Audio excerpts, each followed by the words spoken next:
Assalamualaikum Bu Intan. Waalaikumsalam warahmatullahi wabarakatuh. Bu Tuti, Bagaimana kabarnya hari ini? alhamdulillah baik dan sehat. Bu Tuti apa kabar? Alhamdulillah sehat juga Bu Intan. Baik Bu Intan, sesuai dengan agenda kita, kemarin kita udah janjian bahwa nanti kalau nggak salah hari Selasa Ibu kan mau melakukan kegiatan pembelajaran ya, di mana saya akan melakukan supervisi akademik. Nah, untuk itu sebelumnya kita akan melakukan kegiatan pra-observasi atau pra-supervisi. Baik Bu Intan, nanti untuk kegiatan pembelajaran yang Bu Intan laksanakan, boleh diceritakan kira-kira apa saja tujuan pembelajaran yang ingin Ibu Intan capai di pembelajaran hari itu? Baik Bu Tuti, kebetulan besok itu adalah pertemuan keempat di pembelajaran saya dalam topik bilangan rasional atau pecahan. Adapun tujuan pembelajarannya adalah peserta didik mampu melakukan operasi hitung penjumlahan, pengurangan, perkalian, dan pembagian pada bilangan rasional atau biasa kita singkat dengan kabataku. Oke, kabataku ya, berarti Iya. anak-anak mampu melakukan operasi hitung ya, Iya. kali bagi tambah kurang ya. Baik Bu Intan, kira-kira untuk area perkembangan yang pengen Ibu Intan capai di pembelajaran besok itu apa Bu Intan? Kalau meninjau tujuan pembelajaran yang tadi saya sampaikan, area pengembangannya yang ingin saya kembangkan dari peserta didik itu tentu adalah kemampuan numerasinya karena berkaitan dengan operasi hitung. Kemudian selain pengembangan wilayah kognitif, juga saya ingin juga mengembangkan karakternya, yaitu dari segi dimensi gotong royong dan juga bernalar kritis. Berarti nanti ada kemampuan numerasi anak ya dalam kegiatan tersebut. Kemudian Bu Intan juga ingin mengembangkan karakter gotong royong tadi juga bernalar kritis. Kira-kira Bu Intan strategi yang ingin Bu Intan terapkan supaya area perkembangan yang Ibu Intan ingin capai tadi bisa terlaksana dengan baik? Kalau strategi kan sebetulnya intinya dalam pelaksanaan pembelajaran itu berawal dari perencanaan pembelajaran. Nah, di sini strategi pertama saya adalah menyusun modul ajar, tentu saja dilengkapi dengan lembar kerja peserta didik yang sesuai dengan tujuan pembelajaran yang sudah ditentukan.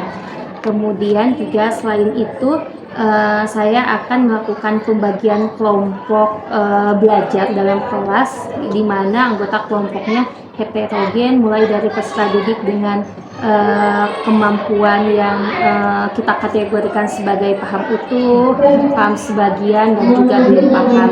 Kenapa saya lakukan pengelompokan ini? Agar siswa atau peserta didik yang memiliki kemampuan paham utuh itu dapat juga menjadi tutor sebaya bagi anggota kelompoknya yang lain. Berarti tadi menentukan kelompok belajar yang heterogen. Ini termasuk kepada pembelajaran berdiferensiasi kan? Bagaimana? Rencananya saya akan melakukan pembelajaran berdiferensiasi dalam kategori diferensiasi proses. Boleh ceritakan sedikit itu pembelajaran berdiferensiasi proses yang akan dilaksanakan nanti itu seperti apa?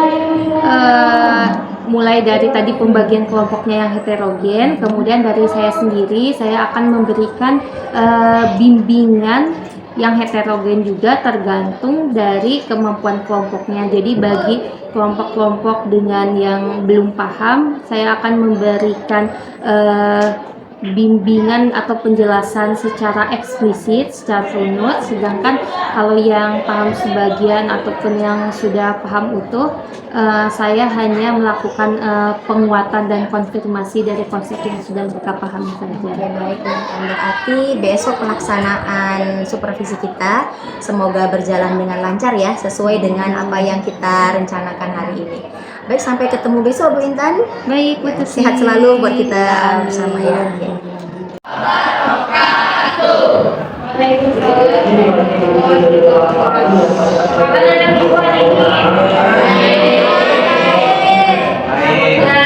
Tiga minggu kita tidak ada pembelajaran partikuler kelas ya. Saya sudah melaksanakan partikuler proyek penguatan model Pancasila selama 3 jam. Oke, sebelum kita masuk ke materi hari ini, yang tidak hadir hari ini siapa?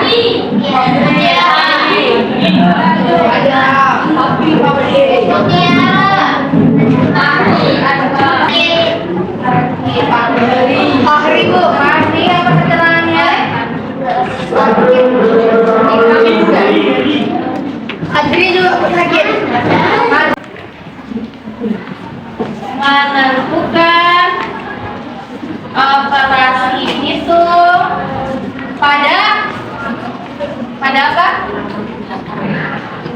Ada bilangan udah rasional atau pecahan. Memahami operasi itu bilangan pada bilangan rasional. Sebelum masuk ke materi, Ibu tanya dulu kira-kira ya, siapa yang tahu manfaat dari kita.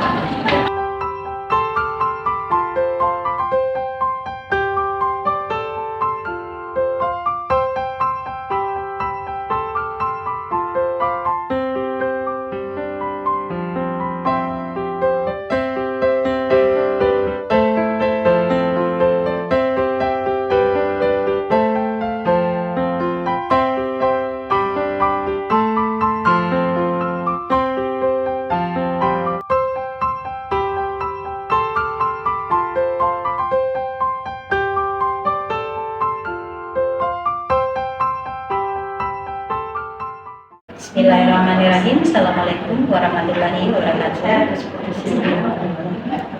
Hai, selamat pagi Bu Fitri. Bu, gimana kabarnya? Sehat? Bahagia hari ini? Alhamdulillah bahagia. Alhamdulillah bahagia. Keluarga juga sehat ya. Alhamdulillah, nanti kita mulai bercerita ya. Ibu, selamat pagi Bu Intan. Gimana kabarnya Bu Intan? Alhamdulillah sehat. Alhamdulillah sehat bahagia ya.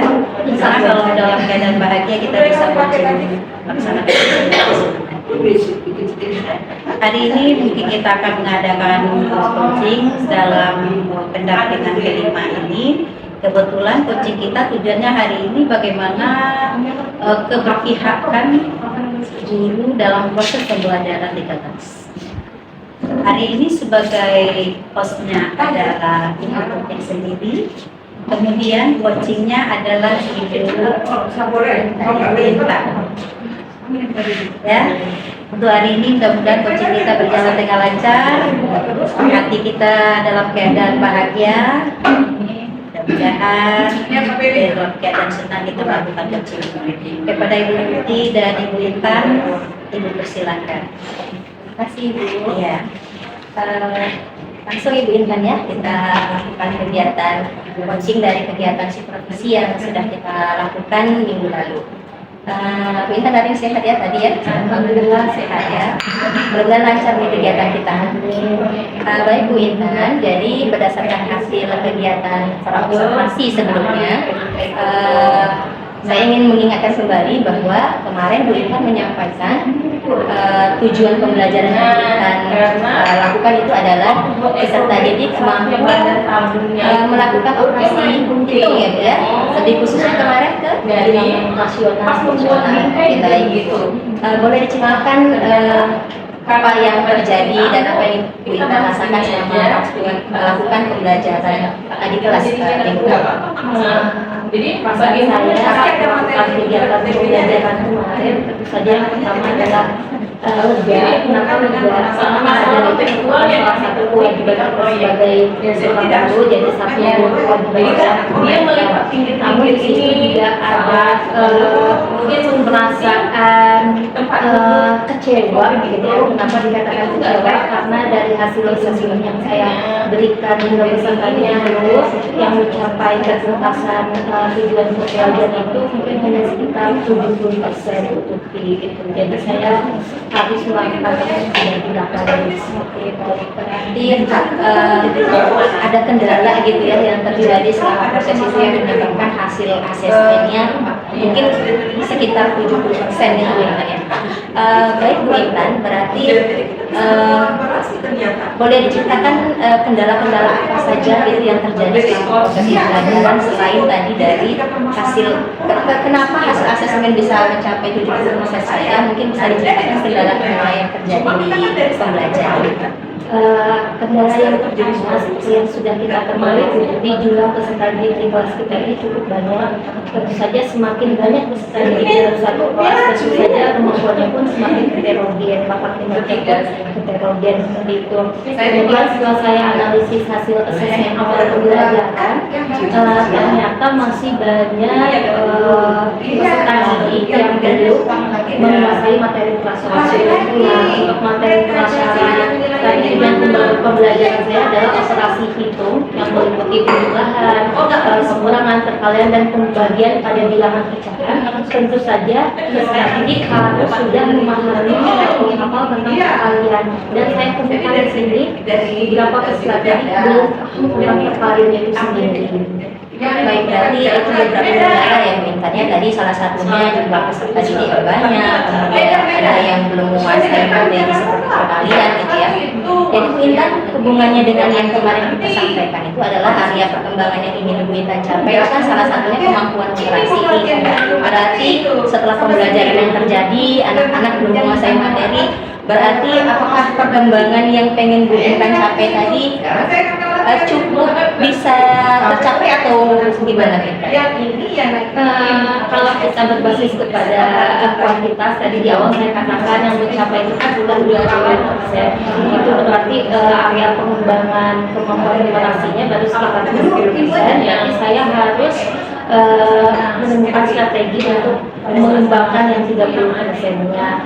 Kemudian kemarin itu kalau tidak salah pengembangan yang selain numerasi itu saya sampaikan tentang karakter. Kalau dari karakter saya bisa menyimpulkan tercapai karena karakter yang ingin saya asah di situ adalah dimensi gotong royongnya, dengan pembelajarannya tuh yang dilaksanakan sebagai diskusi. Berarti untuk area perkembangan yang pertama tadi masih ada tugas atau PR ya, sedangkan yang karakternya, area perkembangan karakter itu alhamdulillah sudah tercapai ya. Untuk bagian gotong royong mungkin kalau untuk bagian yang bernalar kritis itu masih perlu pengembangan lagi. Mungkin Bu Intan bisa menyampaikan, kemarin sudah ada beberapa strategi sih yang mau dilakukan, yaitu untuk meningkatkan kemampuan numerasi itu ada menyiapkan PKPD yang sesuai dengan karakter siswa, kemudian membentuk kelompok ya Bu Intan ya. Jadi setelah kegiatan itu berlangsung, kira-kira strategi ini bisa membantu Bu Intan nggak dalam pelaksanaan pembelajaran? Bisa saya katakan sangat membantu. Cuma untuk kedepannya mungkin saya akan melakukan revisi dari PKPD. Kenapa harus revisi? Karena berdasarkan tadi yang saya kan perlu meningkatkan daripada proses. Kalau saya kaji ulang kembali PKPD yang saya susun, mungkin itu terlalu abstrak untuk beberapa peserta didik yang belum menguasai materi pelajaran tadi. Jadi mungkin saya akan berikan contoh-contoh yang anaknya kalau di SMP ini saatnya sudah mulai memikirkan matematika yang nggak tahu. Berarti salah satu rencana aksi ya yang pengen kita lakukan di pembelajaran selanjutnya adalah bagaimana contoh permasalahan itu lebih konkret ya. Mungkin ada strategi tambahan yang bisa kita lakukan. Selain itu mungkin saya akan membawa masalah pembelajaran yang begitu mungkin saya akan masalah ini ke komunitas belajar MGP sekolah matematika. Biasa kita kan laksanakan di hari Kamis, barangkali di antara rekan-rekan sejawat pun menemukan masalah yang sama isolasi, jadi kita bisa sharing kira-kira tindak lanjut seperti apa untuk menangani masalah tersebut. Oke, baik Bu Intan. Ini semoga nanti diskusi dengan teman-temannya menghasilkan ini ya, trik-trik atau tips-tips yang jitu bisa meningkatkan kemampuan numerasi siswa ya Bu Intan ya. Saya berdoa seperti itu. Namun Bu Intan, kalau tadi kan hasilnya dari kegiatan itu numerasinya baru tercapai 70% gitu ya. Kemudian Bu Intan akan melakukan rencana aksi, salah satunya tadi contoh masalah konkret kita lakukan dalam PKPD. Kemudian ada komunitas belajar. Jika strategi yang Ibu Intan lakukan ini atau rencana aksi yang Ibu Intan lakukan ini bisa membantu, kira-kira bisa mencapai berapa persen target dari anak-anak mampu menerapkan pembelajaran numerasi yang lebih baik ya? Kalau target itu maksimal ya 100%. Target ya harapannya 100%, kalau dijatuhkan di 100%. Selain itu mungkin tambahannya lagi saya selama pengalaman saya mengajar matematika kan tentu yang belum materi prasarat tadi yang belum hafal perkalian selalu ada setiap tahunnya.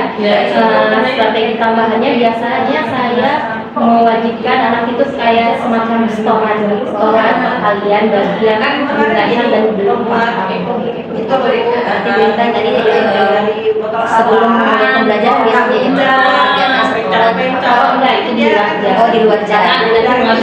Oh iya, gitu baik Bu Intan ya. Berarti Bu Intan untuk melaksanakan rencana aksi ini, kira-kira siapa aja orang yang bisa membantu Bu Intan dalam mewujudkannya? Yang pertama tentu saja akan sejawat guru rumah kakak yang ada di rumah kita, kemudian juga anggota komunitas belajar kita. Baik Bu Intan, berarti tugas kita bersama ya sebenarnya bisa mewujudkan tujuan pembelajaran yang ingin kita capai, salah satunya tadi dengan pembelajaran ya. Jadi mungkin nanti bisa aja kita sharing ke komunitas besar gitu tentang masalah-masalah yang tidak pembelajaran kita. Mungkin tidak hanya matematika, mungkin di pembelajaran. Saya doakan nih Bu Intan semoga masalah-masalah yang terjadi dengan rencana aksi dan strategi yang Bu Intan susun ini ke depannya berhasil, kemudian dapat diterapkan dengan baik, kemudian diterapkan dengan teman-teman yang lain. Jadi kalau ini sukses berarti kan bisa dicontoh dengan komunitas belajar yang lain gitu ya. Jadi ya berbagi baik. Sukses buat Bu Intan, semoga ke depannya ini pembelajaran menjadi lebih luar biasa. Sehat selalu buat Bu Intan. Sampai bertemu lain kesempatan. Assalamualaikum Bu Intan.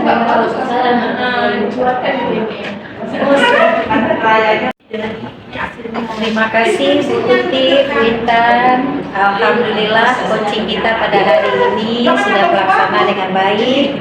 Ibu ucapkan terima kasih banyak karena sudah melakukan praktek baik kita hari ini. Semoga kita bisa juga berbagi kepada rekan-rekan sejawat kita yang ada di sekolah ini, khususnya di SMP 328. Bagaimana kita nanti bisa menerapkan jauh lebih baik lagi sesuai yang kita harapkan, bahwa dalam proses pembelajaran berdifferensiasi itu bagaimana kita bisa berpihak kepada siswa kita sendiri, bagaimana siswa kita bisa menyenangi pelajaran kita, bagaimana siswa itu merasa bahwa dia itu belajar betul-betul muncul dari hatinya. Semua itu ya kembali kepada kita dulu. Tapi nampaknya kita sudah bicara di mana sisi kekurangan kita, di mana sisi kelebihan kita. Alhamdulillah sudah dipecahkan berdua, sudah dengan senang hati. Sudah senang hati Bu Intan? Sudah senang ya. Sudah kita bisa melaksanakan coaching dengan baik. Mudah-mudahan kedepannya jauh lebih baik lagi.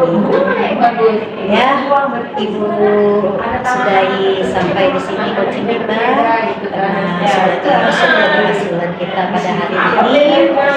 Sekali lagi mengucapkan terima kasih pada Ibu Tuti juga kepada Ibu Intan.